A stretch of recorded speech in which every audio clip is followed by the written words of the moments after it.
Sizlar fikrlaringizni bilgandan tashqari keep silent guys. O'rganib chiqdim 6-7 nima degan ekan. Qara.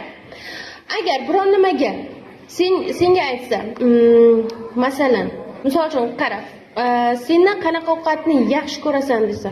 For example, do you like pulov desa. Nimani yaxshi ko'rasanmi degan bo'laman? Palov. Oshni, palovni yaxshi ko'rasanmi degan bo'laman. Sidan. Sen agar oshni 100% emas, 50 yaxshi ko'rasan, 6-7 degansan.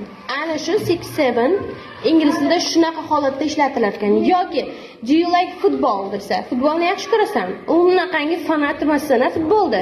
O'sha payt 6-7. Shunchaki. Tushundilarmi? O'zi 6-7 nechi? 6-7. 6-7. 6-7 degani. Lekin inglizchasiga so'zma-so'z tarjima qilganda, qaysi paytlarda ishlatar ekanmiz? 50-50. Do you understand? Lekin oddiy odamlar yoki umuman qanday ishlatilishini baribir tushunmam. O'g'limdan so'radim, internetdan qidirib ko'rdim. But I couldn't find anything. 6-7 kinosi bormi? Nima o'zi nima haqida? Nega 6-7? Burada ruh keladi. It's horror film, yes.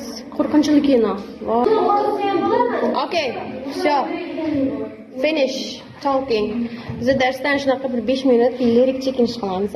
Vaqtimiz tugadi. Davay darsga endi.